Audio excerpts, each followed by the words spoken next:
தமிழகத்தில் சிங்கப்பெண் சிறப்பு அதிரடிப்படை அமைக்கப்பட்டுள்ளது.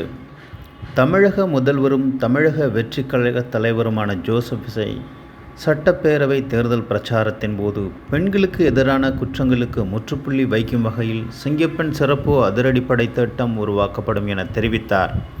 இதை அமல்படுத்தும் வகையில் மே 10 அவர் பொறுப்பேற்ற போது சிங்கப்பெண் சிறப்பு அதிரடிப்படை உருவாக்கும் ஆணையில் கையொப்பமிட்டார்.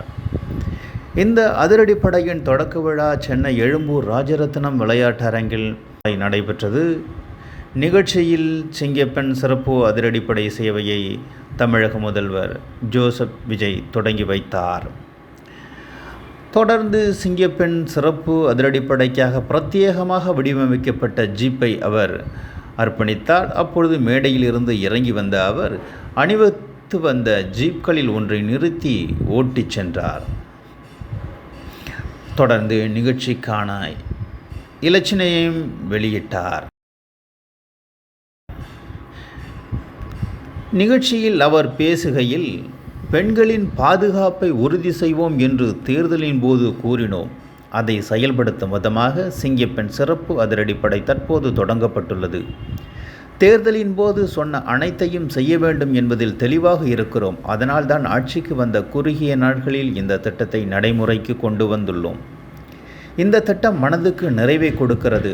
ஆனால் பெண்களுக்கு எதிராக கொடுமைகள் நடைபெறும்போது மனம் பதறுகிறது, கண் கலங்குகிறது. பெண்களுக்கு எதிரான குற்றங்கள் ஏன் நடக்கிறது, எப்படி நடக்கிறது என்று ரீல்ஸிலும் இன்ஸ்டாவிலும் மற்றவர்களைப் போல தேடிக்கொண்டிருக்க முடியாது. உண்மை நிலையை நாம் புரிந்து கொள்ள வேண்டும். இந்த பிரச்சனைகளை பல்வேறு வகைகளில் ஆய்வு செய்யும் போது அது போதைப்பொருள் நடமாட்டத்தில் தான் வந்து நிற்கிறது. அதை வேரோடு பிடுங்கி எறிய வேண்டும். தமிழகத்தில் இந்த பிரச்சனை பல ஆண்டுகளாக உள்ளது. அதை பொருட்படுத்தாமல் இருந்ததால் ஆழமாக வேரூன்றி வளர்ந்துள்ளது. இதை பல ஆண்டுகளாக வளரவிட்டது யார் என்று உங்களுக்கே தெரியும். போதைப்பொருள் புழக்கத்தை கட்டுப்படுத்தினால்தான் பெண்களின் பாதுகாப்பை உறுதி செய்ய முடியும். பெண்கள் பாதுகாப்பை உறுதி செய்தால் சட்டம் ஒழுங்கு சரியாகிவிடும். பெண்கள், குழந்தைகளுக்கு எதிரான குற்றங்கள் சட்டம் ஒழுங்கு பிரச்சனை மட்டுமல்ல, சமூக ஒழுங்கும் தனிமனித ஒழுங்கும் சம்பந்தப்பட்டுள்ளன. தனிமனித ஒழுங்கு நன்றாக இருந்தால் சமூகம் தன்னால் மாறும். ஒரு கட்டுப்பாட்டோடு பொறுப்பாக இருந்தாலே இதுபோன்ற பல பிரச்சனைகளை கட்டுப்படுத்தலாம். பள்ளி, கல்லூரிகள், அலுவலகங்கள், பேருந்து நிலையங்கள், பொது இடங்களில் பெண்கள் அச்சமின்றி இருக்க வேண்டும். பெண்களுக்கு தொந்தரவு செய்துவிட்டு தப்பித்து விடலாம் என்று நினைப்பவர்களுக்கு ஓர் எச்சரிக்கை விடுக்கிறேன். பெண்களுக்கு எதிரான குற்றங்கள் செய்கிறவர்களை சகித்து கொள்ள மாட்டேன். அவர்களுக்கு உரிய கடுமையான தண்டனை காவல்துறையின் மூலம் விரைவாக பெற்றுத்தரப்படும். தவறு செய்கிறவர்கள் தண்டிக்கப்பட்டால் தான் தவறு செய்ய நினைப்பவர்கள் பயப்படுவார்கள். சிங்கப்பெண் சிறப்பு அதிரடிப்படைக்கு முதல் கட்டமாக 354 கோடி ரூபாய் ஒதுக்கப்படும்.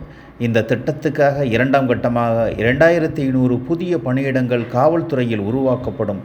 இந்த படைக்கு நவீன தொழில்நுட்பத்துடன் கருவிகள், நவீன வாகனங்கள் வழங்கப்படும். ஏற்கனவே காவல்துறையில் செயல்படும் மகளிர் பிரிவுடன் இந்த பிரிவு இணைந்து செயல்படும். பெண்களுக்கு எதிரான குற்றங்களை முன்னரே கண்டறிந்து தடுக்கும் வகையில் இந்த படை செயல்படும் என்று முதல்வர் ஜோசப் விஜய் தெரிவித்தார். அத்துடன் பெண்களுக்கு எதிரான பாலியல் தொல்லை, கடத்தல் என அனைத்து வகையான குற்றங்களை தடுக்கும் வகையில் ட்ரோன் மூலம் ரோந்து நடைபெறும். இந்தியாவிலேயே முதல் முறையாக சிங்கப்பெண் படையில் இந்த ட்ரோன்கள் பயன்படுத்தப்படும். பெண்களின் எதிர்பார்ப்பும் கனவும் என்ன என்பதை அரசு நன்கு உணர்ந்துள்ளது. அதை படிப்படியாக செயல்படுத்துவோம் என்றும் தெரிவித்தார். சிங்கப்பெண் சிறப்பு அதிரடிப்படை தொடக்க விழாவில் காவல்துறையில் பேண்ட் வாத்திய குழு முதல்வர் ஜோசப் விஜய் நடித்த திரைப்பட பாடல்களை இசைத்தது. நிகழ்ச்சியின் இறுதியில் காவல்துறை பேண்ட் வாத்திய குழுவினர் முதல்வர் ஜோசப் விஜய் நடித்த பிகில் திரைப்படத்திலிருந்து சிங்கப்பெண்ணே பாடலையும், மெர்சல் திரைப்படத்திலிருந்து ஆள போறான் தமிழ பாடலையும் இசைத்து பார்வையாளர்களை உற்சாகப்படுத்தினர். இதை முதல்வர் ரசித்து பார்த்தார்.